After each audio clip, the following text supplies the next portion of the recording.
Okay, well, just let these guys do their little their IT stuff while we get underway.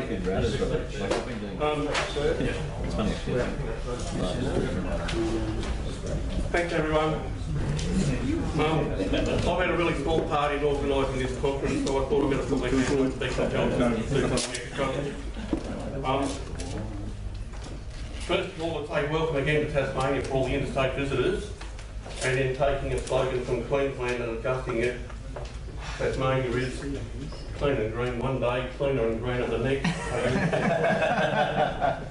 Not at the pub last night, it wasn't.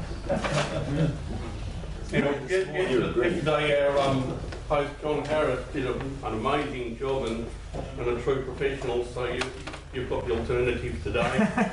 the better, older and less entertaining person, but we will get through it. Just go through a bit of the housekeeping quickly. Toilets by the front door. Is there anyone that wasn't here yesterday? Okay. So toilets by the front door, evacuation procedure out to the car park if we need to. Mobile phones on silent, please. If anyone fails to do that, they can buy their dinner tonight.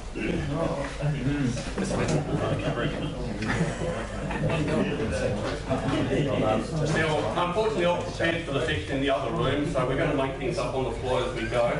I have got a screen, an introductory screen for you. I'm just trying to bring up. Yeah. The breaking news is that last night in Las Vegas, a driverless bus was in a collision with a truck.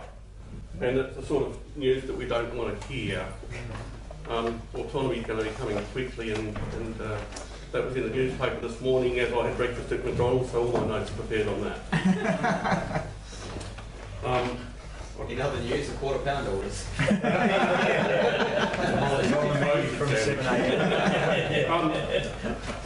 Being on the cusp of something huge is great to be a part of, and I just want to quickly draw two analogies. One is flat screen televisions that came in 20 or so years ago, and now there isn't anything of the alternative variety. When they first came out, they were $20,000 and very poor performance, and now they're $400 and amazing. A few years ago, only the Mercedes and BMWs and the like had airbags, and now the Suzuki Gets has multiple airbags. So that's the sort of trajectory I think that we're going to be on. Now today, as soon as we've changed the sessions over and I've prepared for the other one, we'll see that we have first of all a sponsor's pitch from Teros. Have we got somebody from Teros here? Then perhaps next door. No, Phil, Joe. Considering Teros. That's actually for this session. So we might make up those 3 minutes late that we were by not having a sponsor pitch, but I think we can all look up what's happening within the program for Teros. I can do Teros. You can do Teros. Well done. In Elizabeth Street, in Hobart, sells lots of eco-friendly stuff. I mean, I've been into the shop once.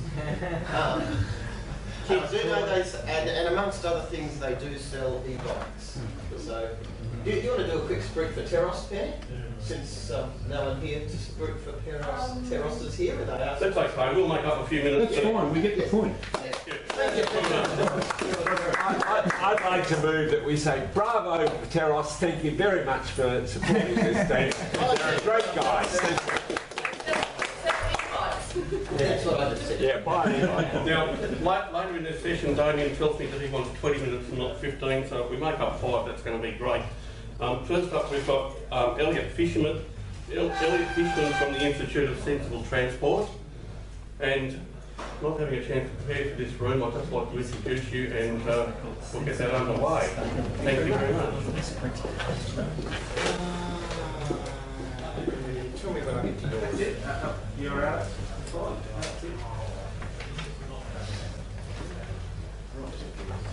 That works well. Yeah. Oh, great. Conclusion. Okay, thanks very much for coming on today. Can I just get a show of hands? Who owns an electric vehicle of some type? Including the bike? Yeah, now keep your hands up if it's only a two-wheeler.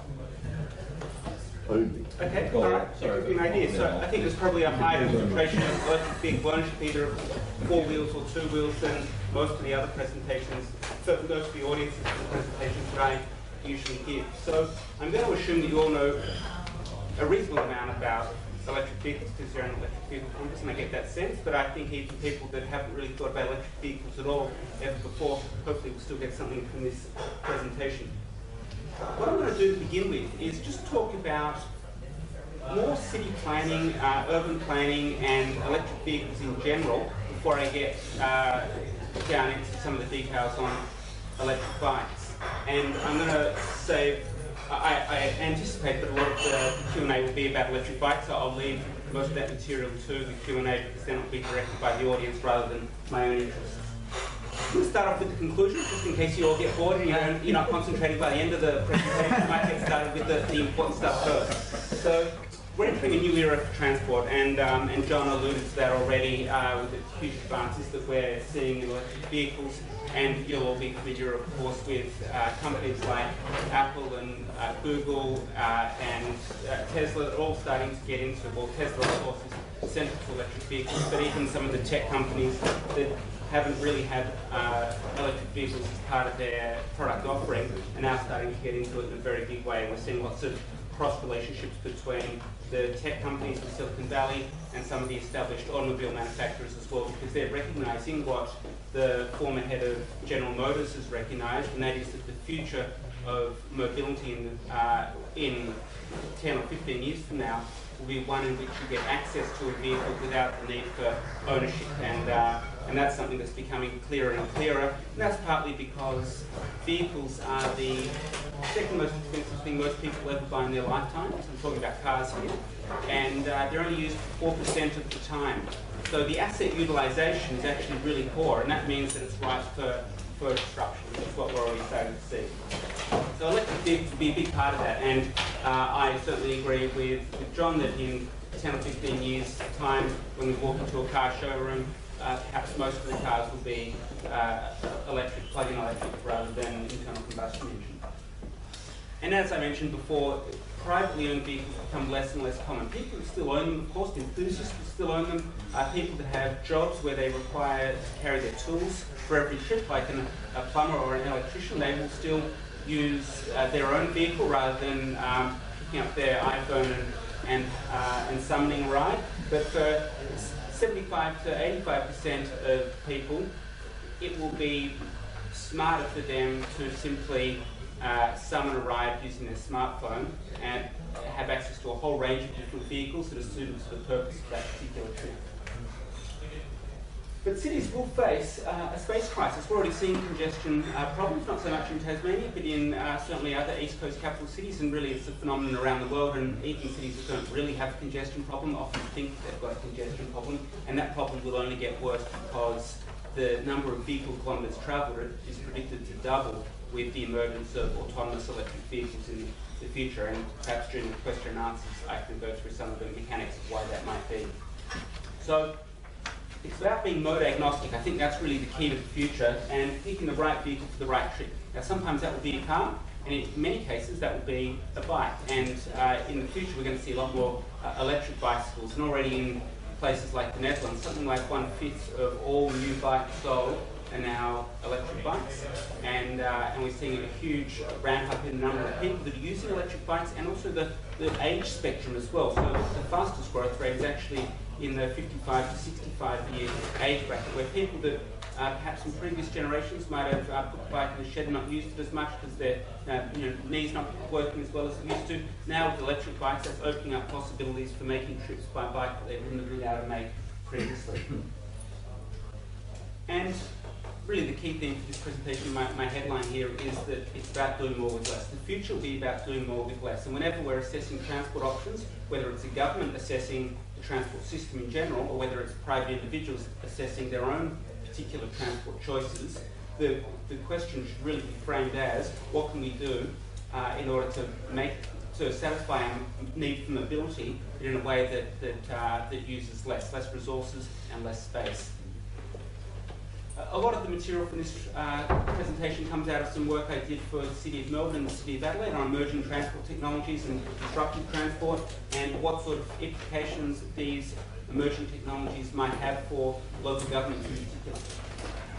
These are some things we looked at, and I won't go through them all in detail, but electric bikes is part of that, and we're seeing now, even with bike share, and most of you probably have become familiar now, at least partially, with the huge influx of bike share bikes into different cities, including Australian cities, and we're seeing increasingly that a lot of those new bike share schemes are now adopting e-bikes as their preferred mode, whether it's the whole fleet being electric bikes or whether just a portion of the fleet. And I'll show you a few pictures in a moment that will show you the sort of things that some cities are offering as citizens now. Before I get into all that, I think it's worth noting that these are the latest census data statistics for Journey to Work. This is from 2016. They only came out a couple of weeks ago. The red area here is trips by car, it's driver. So you can see that the majority of trips in most cities are driver-based trips.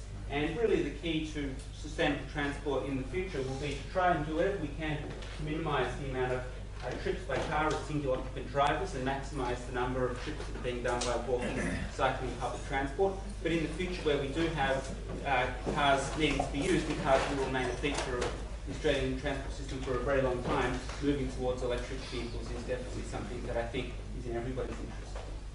So I'm going to pick Melbourne here, but really you could replicate this for a lot of different cities in Australia in terms of the growth rate, not the numbers, but the rate of growth. So we're predicting in Melbourne 7.7 million people by 2051. And when people in Melbourne look out their window and they look at the transport infrastructure that's there, that's pretty much all they're going to get. There'll be a little bit more transport infrastructure, but not much. So it's going to be about doing more with less. Because when you've got millions more people sharing the same infrastructure, and we've already got congestion problems, we're going to start to need to use much more space-efficient modes of transport in the future.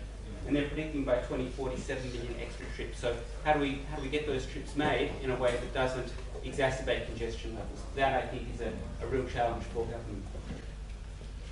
The reason I think space is such an important issue to talk about at a conference like this is because this is the carrying capacity for a one-lane road of 3.5 metres over the course of an hour. This is the number of people it can carry using different modes of transport. So if people are in a single occupant vehicle, and let's keep in mind that the average occupancy rate of a motor vehicle in Australia is 1.1 people per vehicle. So maybe with driverless cars that will even go lower than that. But what you can see there is that you can carry about 2,000 people. And with bikes, you can carry 7 times as many people, so 14,000. So that's really something that I think is crucial and something that cities, particularly in Europe, but not only in Europe, also in some North American cities, are starting to get. They're starting to get that you can move more people using more space-efficient modes of transport, and e-bikes are definitely a part of that, because when you talk to people about why they don't cycle, there are plenty of reasons. The main one is they're scared of riding on the road with cars, so if you don't have bicycle infrastructure, it doesn't matter how good the electric bike technology is, a lot of people won't feel comfortable riding. But the other one is distance and hills and heat. So e-bikes tap in pretty well with eliminating those barriers. What's the difference between heavy rail and suburban rail? Yeah, I'm not really too sure about that myself. So it might have something to do with more segregated tracks potentially, but I'm not really too sure. And the numbers might not accord with Australian standards as well. So perhaps I think the numbers for suburban rail may have been in Mumbai, which they have different load characteristics than they do in Australia. Yes, yeah, well, we don't carry people on the road very often. But what the point I'm really trying to make is that it's all about space. And so yes, the vehicle technology is important and the fuel efficiency of the vehicle is important, but ultimately we're talking also about geometry. How much space is it required to carry one person if they're in a single occupant vehicle compared to if they're on an electric bike or on a train. So space is limited, and apologies if this is too simple for some people. Space is limited and cities have relatively little space per person. And big things don't fit into small places. So once again, apologies if I dump it down a little bit too much, but I think sometimes when we're talking about electric vehicles, we don't always appreciate some of those geometric realities. So the available options in a situation like this is that a city could choose to stop growing. I don't see many cities saying that they want to do that. They could widen the streets, and we're seeing a lot of that. So billions of dollars spent on road widening exercises and duplications in most East Coast Australian cities. and also in Perth as well. And the third option, and this is where most of these end up getting to, although it might take a few decades of fumbling around in option B, but they get to a point where they plan for cities for transport rather that use less space, and that's what this talks about. So this is a typical sort of shopping strip in Melbourne, but you could imagine a similar sort of street in any Australian city, although perhaps less trams and replace the tram with a bus. So we have this sort of space where you've got maybe 150 people inside a tram that's being stuck in traffic congestion with people reverse parking on the side, parking for free very often. It's not a great use of space, and I don't think anyone comes to Australia from other countries and looks at the Australian urban transport context and says, yes, we want to have that and bring that over to our city. We see plenty of Australians going to other cities, but we don't see too many coming to ours. I think that's part of the reason. So just very quickly, just to finish up. So this is what I'm talking about before. This is electric bike share. Interesting, this system has a hybrid, so it has some electric bikes, some regular pedal-powered bikes, and the electric bikes are used between 3 and 5 times more often than the pedal-powered bikes. So that shows you something about consumer preference. Very quickly, the benefits of e-bikes, some of you, as all of you I think will know, is that they're faster and they use less effort. So if you're riding to work, you don't get sweaty, that sort of thing. And you can also use clothes that you might not have felt comfortable riding in if it wasn't electric. It's very good for cities that have hills and cities that have hot weather. So Brisbane in particular is hilly and hot, so that's something where e-bikes would make a lot of sense. Very space efficient and of course energy efficient compared to driving a single motor vehicle. And they're healthy as well, so you do get health benefits from electric bikes. It's about half the health benefit you would get from completely pedal-powered riding, but it's still enough to protect against sedentary lifestyle diseases. I've had someone do a heart rate test commuting on their regular bike versus their electric bike to see how much cheating they were doing. Yeah. And in actual fact, he found that he was burning just as many calories, in fact more, on his e-bike because he was able to have a consistent ride without having to keep so much in reserve for the hills. So he was able to put out 100% the whole way. Okay, all right. It's probably not much healthier though if you're riding in traffic. We can talk about that after this. I think that's a long conversation. Just very quickly, e-bike sales globally, they've really been ramping up a lot over the last few years as technology becomes more affordable and better performance and more reliable. China is the hotspot here. Something like 96% of all electric bikes are sold in China, and a lot of them aren't pedal powered. So they might have pedals that are there for regulation purposes, but they're not functional pedals. So they're essentially an e-scooter. A lot of people are converting their old bike that they love into an e-bike, so you just swap out the front wheel and put in a battery and a controller, and you've got everything you need to start riding it as an e-bike. And we're also starting to see companies like DHL and other courier companies start to get into this last mile transport solution, because the last mile is very expensive from a logistics perspective, but often you're carrying parcels you're carrying a truck that only has maybe 10 or 15% carrying capacity of what it could be carrying. So it makes sense to use e-bikes, and you get to park right outside the store very easily, and this is something that is making economic sense for companies like DHL to do. And you can also do small-scale distribution from a van into a small vehicle to make that last mile. And then finally, when we're talking about electric vehicles, it's important to keep an open mind about what an electric vehicle looks like, and in some cases that will be a private motor vehicle, sometimes that will be a shared car. Think of an Uber, but without a driver and electric. That's the sort of model that we're moving to, but also having small-scale bus services, particularly for outer suburban areas of Australian cities, is something that I hope we'll be seeing more of soon. So, and then my final slide here is really that electric vehicles are great, but if your answer to is a 762 horsepower car to drop your kids to school, you're not giving the problem your full attention. So picking the right mode for the right trip is going to be really important. That's something I encourage everybody to do if you're not already. So thank you very much.